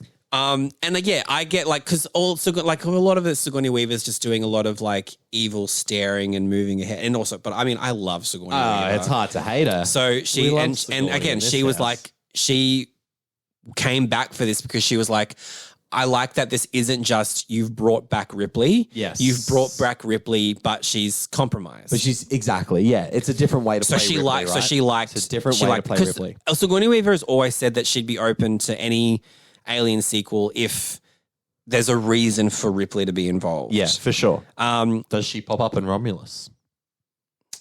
Be very interesting if she did. So. I don't think she will. I don't think so, but it'd be cool. I mean, if it's done right. But yeah, I think up until that point, as you said, like she's cool. Like you go, I'm here for this Ripley because she just seems like she's so much more of a badass and she doesn't really care. Yeah. But at the same time, we don't have this emotional connection to her as much. No. But then obviously and that's probably one thing about this film is that you don't really give a shit about too many people. No, and that's fine. But it's probably it makes it more fun. But yeah, when she sees the other Ripleys is when you kind of get to see a bit more of humanity. Yeah, sure. And then at that point, you're like, oh, I want you to survive now. That's true. It's a good point, actually. It's a great point. Which and makes she the final... fucking survives because she shoots the shit out of... Well, because it makes the final confrontation of this film, which is one thing I want to talk about before we wrap up. How great Brad Dourif is in this movie. Yeah. Mad, evil, genius scientist, fucking around a little bit too much with some xenomorphs and some Ripleys. Forget that, like, Brad Dourif is he's so much more than the voice of Chucky. 100%, yeah. Like, he's really fucking cool. He's good. He's so good in this. And because he has this scene, it's so disturbing. The scene where he starts like he's mocking a xenomorph that's in a cage. And then he starts kissing the glass. And then it goes. And then it does this little But I love it. So like the tongue comes out and hits him, and he kind of backs away, but he's also kind of like turned on by it. And it's fucked. But then obviously, as all good mad scientists do, they become. Icarus flew too close to the sun. Yeah. He becomes one of his own creations. Yeah. And it is grotesque. It's so grotesque. It's so grotesque watching what Brad Dourif looks like at the end of this film. And one thing that would have been grotesque if they kept it in the film. So they created more versions of xenomorphs. And I don't know if this was going to be something that we saw in like the lab with Sigourney Weaver, if it was going to be something that Brad Dourif's character was going to look more like, but they were going to have these xenomorphs that had both male and female reproductive organs. Ooh. And I was like, that would have just looked... Imagine it was a xenomorph dong just flying around the street. Yeah, but I saw like a photo of what it would look like and I was like, oh, that would have been... kind of disturbing to see. But they eventually just like nixed that idea.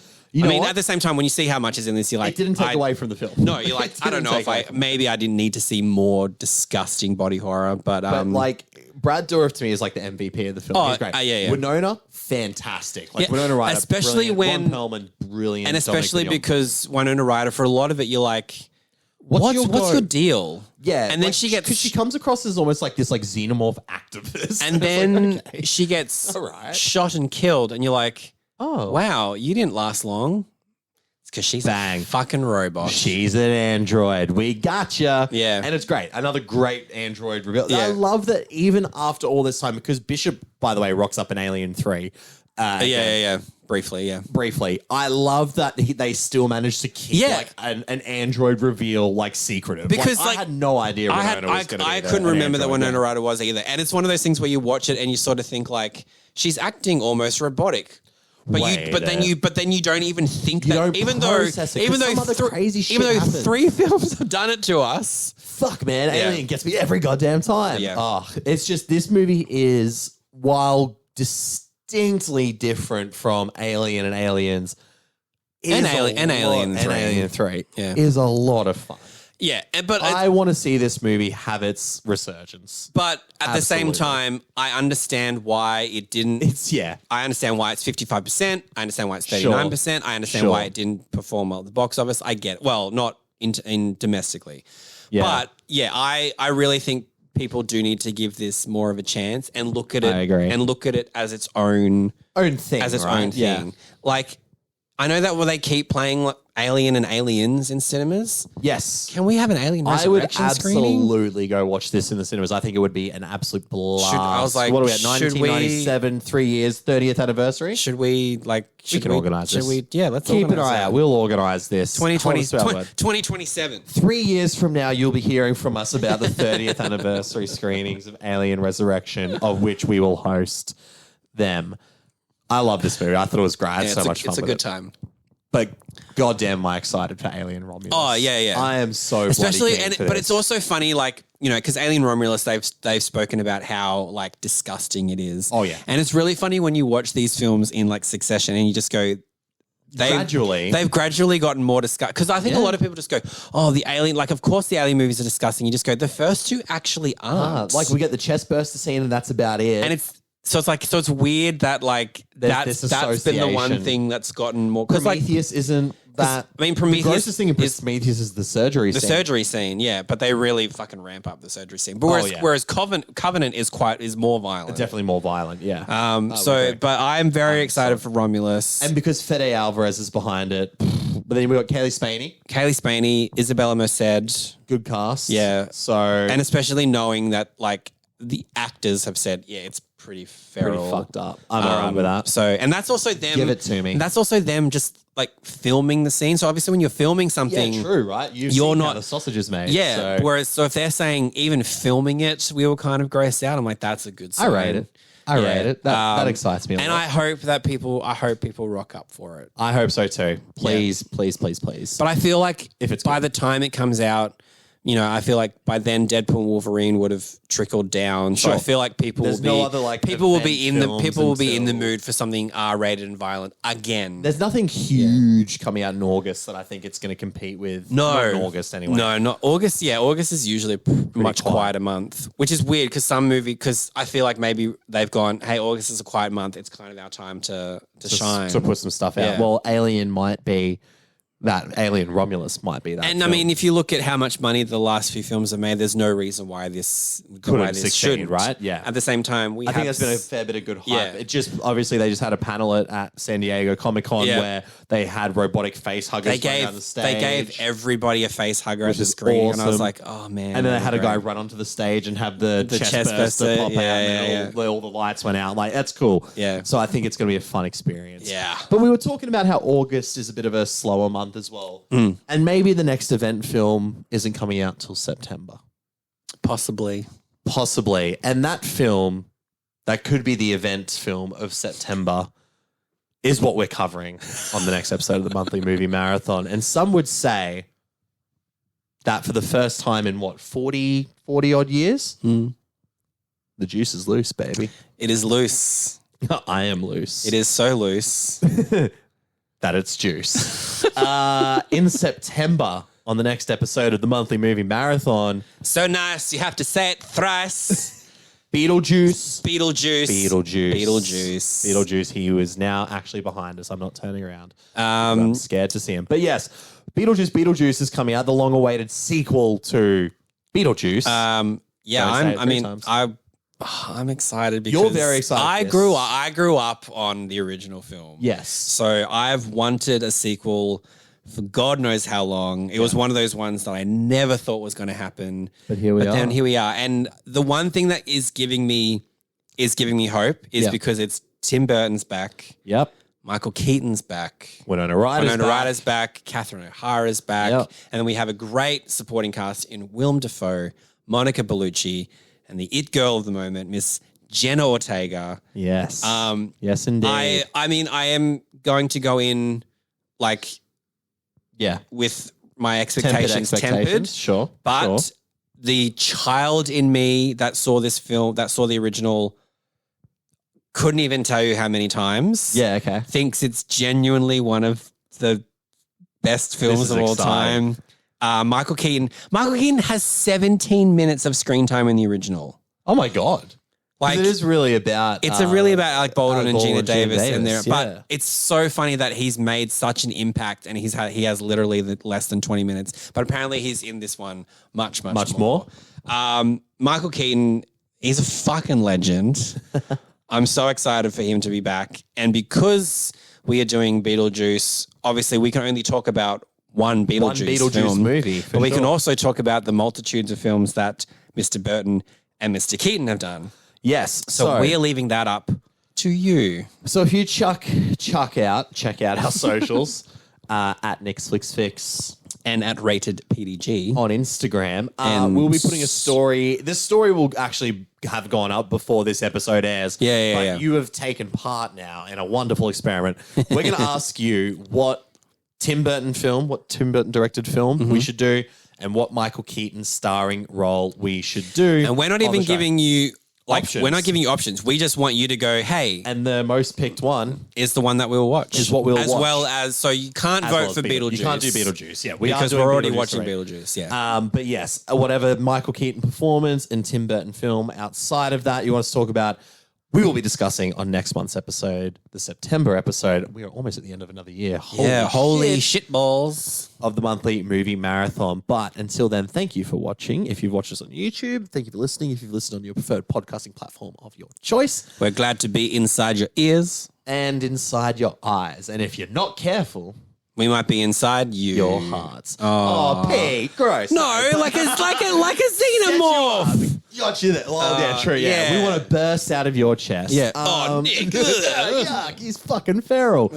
But if you're really going to miss us between now and September, where do you think they should look for you if they want some more Peter Gray in their lives? You can look for me on Instagram and Twitter at RatedPDG and Rotten Tomatoes, Peter Gray, GRAY. And on the aureview.com for all of my reviews and interviews. And you can listen to both of us on 0 to 100 every week. What are we? We're almost up to the 30s. I would have no idea what episode's coming out by the time this comes out, but all I'll say is actually we'd be in the 30s by the time this comes out. All I'll say, the last few episodes: Urban Legend, Fantastic Four, Super Mario Brothers. We're having a good time watching some shit. We're slowly getting into like the better stuff. We're still like a year away from like really good stuff. Good shit. But bear with us. And where can they find you, Nick? Instagram and X at nicksflicksfix. You'll find all my hot takes there that are pissing off senior citizen film critics, as I like to call them. So funny.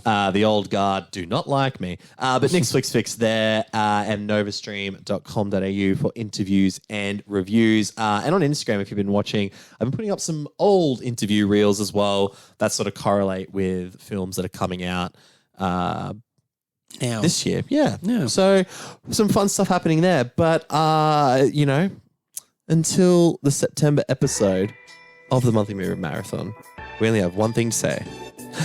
Bye!